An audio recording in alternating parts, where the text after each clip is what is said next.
It was 8:52 p.m. on July 11, 2015, inside the Altiplano Federal Prison, the most fortified structure in Mexican history.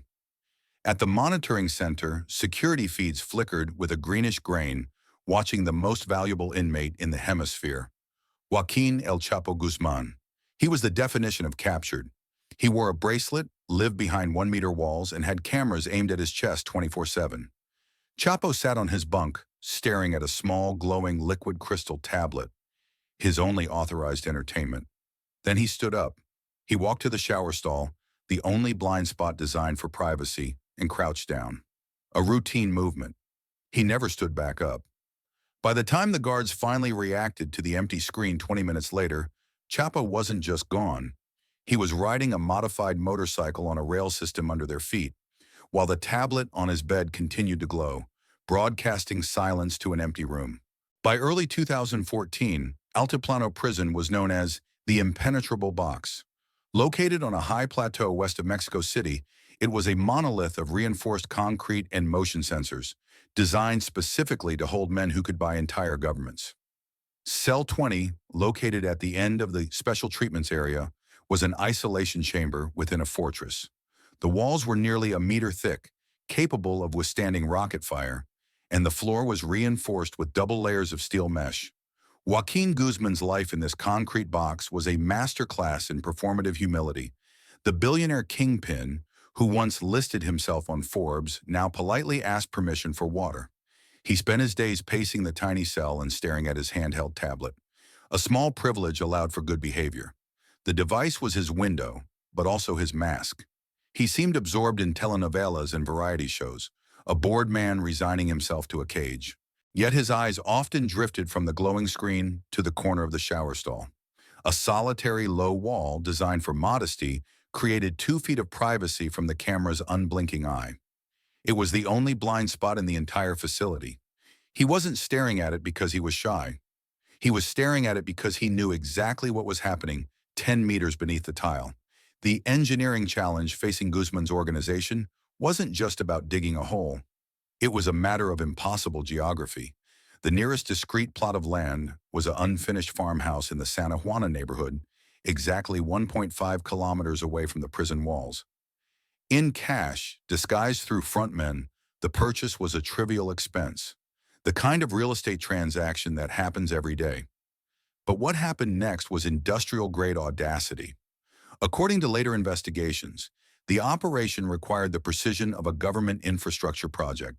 The goal? Dig a tunnel 1,500 meters long, 10 meters deep to avoid the prison's underground sensors, and hit a target the size of a shower drain. Top-tier mining engineers, reportedly flown in and trained on German heavy machinery, took charge. They didn't just bring shovels, they smuggled in laser guidance systems and high-torque hydraulic equipment. While the media celebrated Guzman's capture and the world remembered the laundry cart escape of 2001 as a myth, the cartel was building an underground highway. They weren't looking for a miracle, they were funding a physics problem. The terrifying question that haunted the investigators later was simple. How do you hit a 50 by 50 centimeter target from a mile away through solid rock without a map? The answer was hidden in the bureaucracy of the prison itself. The tunnel team needed the exact X and Y coordinates of the shower drain in cell 20, or they would surface in the hallway and be shot instantly. Digging blindly was suicide. The widely held theory, supported by U.S. intelligence chatter, was that a transmitter had been walked right through the front door. Whether hidden in a food tray, a hollowed-out legal pad, or perhaps the battery compartment of a new medication, a GPS device pinged the exact location from within the cell. Then came the human element. Guzman's attorneys visited him frequently, logging hundreds of hours of consultation. They spoke in code, huddled close, turning legal defense into logistical warfare. It's believed that during these sessions, the blueprint of the prison, likely purchased on the black market for over $1 million, was overlaid with the topography of the cornfields outside. The ghost signal from inside the cell guided the lasers below. They were playing a game of battleship, and they had peeked at the board. By the spring of 2015, the ground beneath the special treatments area had begun to speak. Other inmates in the wing, men accustomed to silence and paranoia, started complaining about ground noise. It was a dull, rhythmic thrumming that vibrated through the steel bunks at night, like a heartbeat in the foundation. Reports were filed, verbal complaints were lodged with the guards, but the official response was silence. The guards dismissed it as routine maintenance on the facility's water system, a believable lie for a massive, aging complex.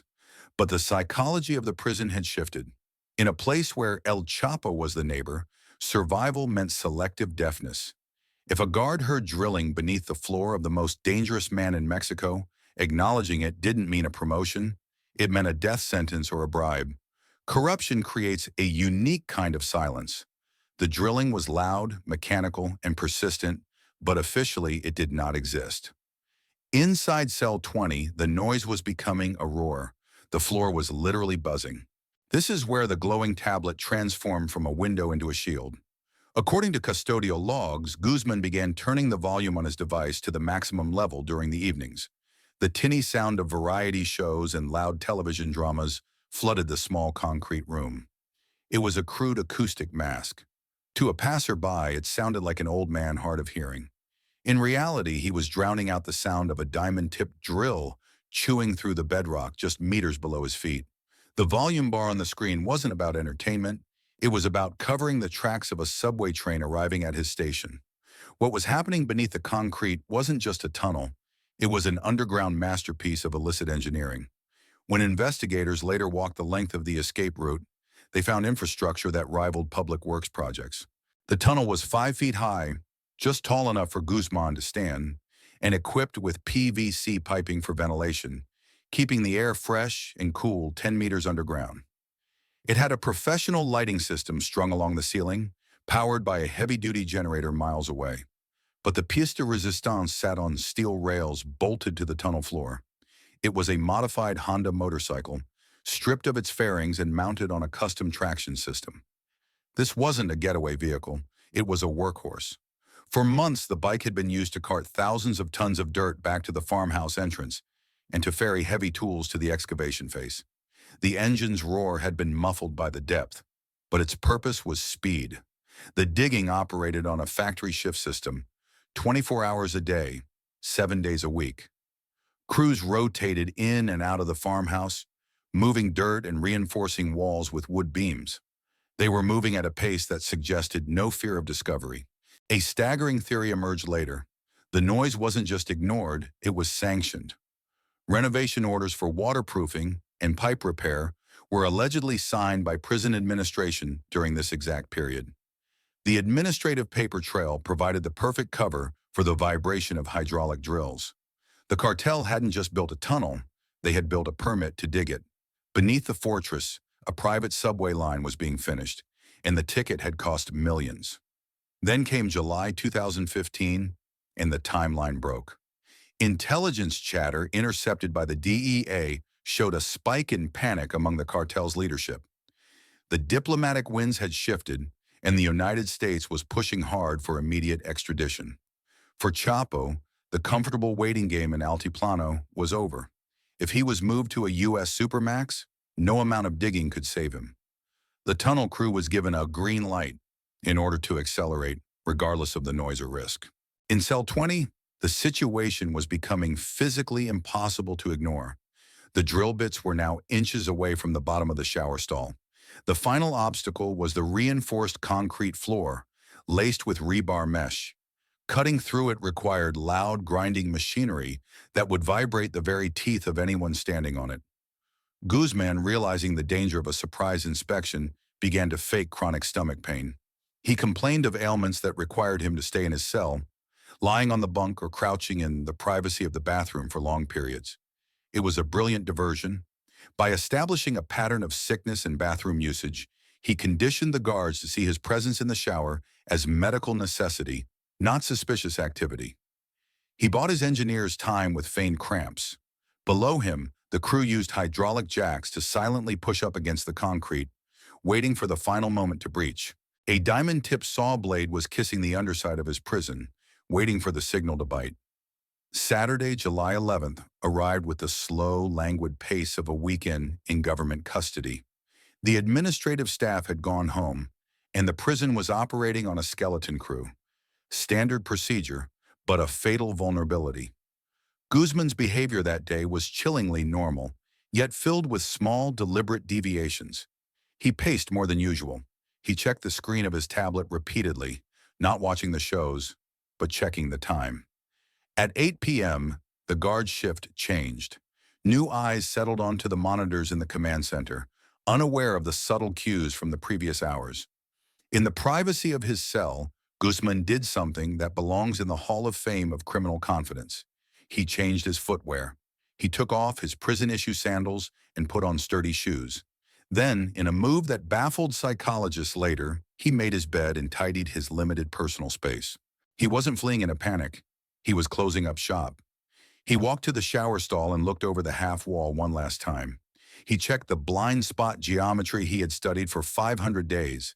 The camera saw his head, then his shoulders. Then it saw nothing. The trapdoor had been cut from below. The seal was broken. It was 8:52 p.m. when the ghost vanished. On the security tape, the pixelated figure of Guzman stepped into the shower, crouched behind the wall, and simply dissolved into the floor. The moment he dropped through the 50 by 50 centimeter hole, the atmosphere changed instantly. He went from the sterile, bleach-smelling air of the prison to the cool, damp earth of the underground. He climbed down a ladder roughly 10 meters into the darkness. He wasn't alone. An associate was waiting for him at the bottom, holding a change of gear and, crucial for the legend, a light. The motorcycle sat on its rails, engine idling or ready to kickstart. Guzman straddled the modified bike. This wasn't a crawl through the mud like in the movies. This was a high-speed extraction. The bike tore down the 1.5-kilometer tunnel, the engine noise finally free to scream in the enclosed tube. They moved at speed of up to 30 or 40 kilometers per hour, the walls blurring past them. The ventilation pipes hissed overhead, feeding them oxygen. Above them, guards were perhaps pouring coffee or checking logbooks. Below, the most wanted man in the world was speeding through a well-lit corridor, covering a distance that would have taken 20 minutes to walk in less than 3. He was moving faster than the news of his own escape. The throttle was pinned, and the destination was the Santa Juana farmhouse. In the command center of Altiplano, the monitors showed cell 20 was empty.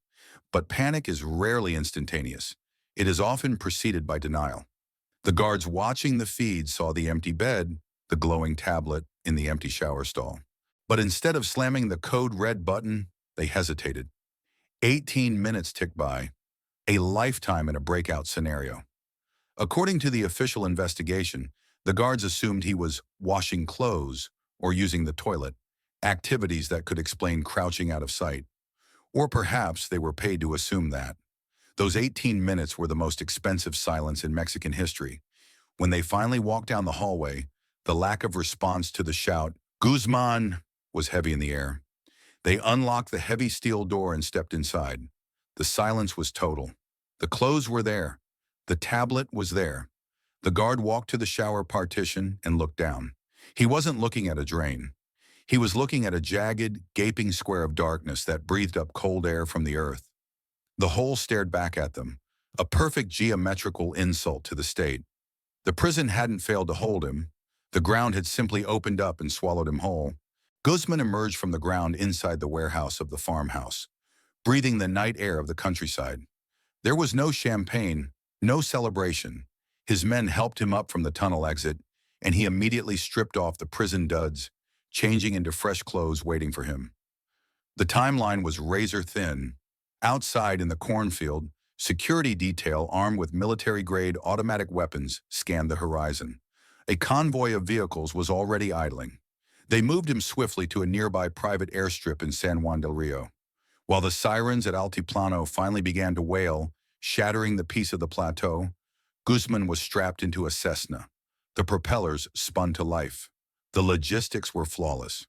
By the time the first police cruisers were setting up roadblocks on the highway, Guzman was ascending into the dark sky. From the window of the plane, he could perhaps see the lights of the prison complex fading into a small, irrelevant cluster of dots. The darkness of the landing, strip lights turning on below, signaled his freedom. He was airborne before they had even fully inspected the hole. By the morning of July 12th, a massive manhunt paralyzed central Mexico. Federal police established roadblocks on every major artery leaving the state. Troops were deployed to airports and bus stations, but they were fighting a ghost.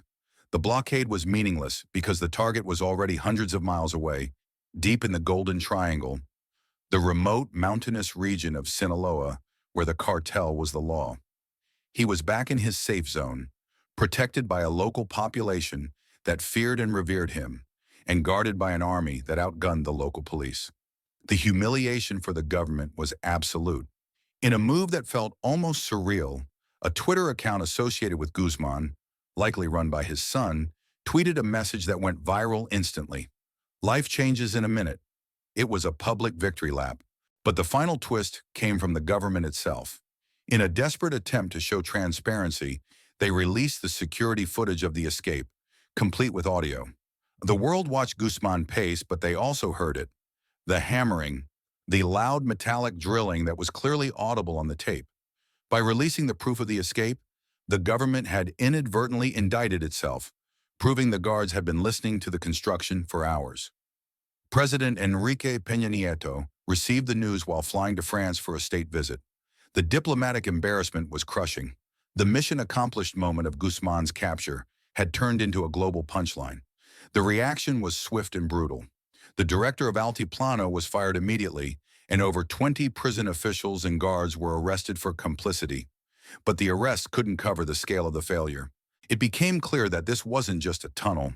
It was a collaborative infrastructure project between the cartel and the state. The tunnel itself became a bizarre tourist attraction for journalists, who marveled at the ventilation and the motorcycle rail system before the government hurriedly filled it with concrete. They could bury the hole, but they couldn't bury the fact that their flagship prison was porous. El Chapo's freedom lasted only 6 months. His undoing wasn't a tunnel or a betrayal, but his own vanity, specifically his desire to have a biopic made about his life, leading to the infamous meeting with actors Sean Penn and Kate Del Castillo. That trace led the Mexican Marines to his safe house in Los Mochis in January 2016. This time there was no risk. He was extradited to the United States, to the ADX Florence Supermax in Colorado, a place where the ground is solid granite and sound does not travel. The legend of the tunnel serves as a stark historical marker. You can build $1 billion wall, but $1 million bribe dissolves it. Today, the most haunting image isn't the motorcycle or the hole. It's that tablet left on the bunk in cell 20. The screen was still glowing when they found it, playing a show to an empty room, a digital ghost for a man who had already left the building. He proved that in Mexico, the ground belongs to whoever pays for it,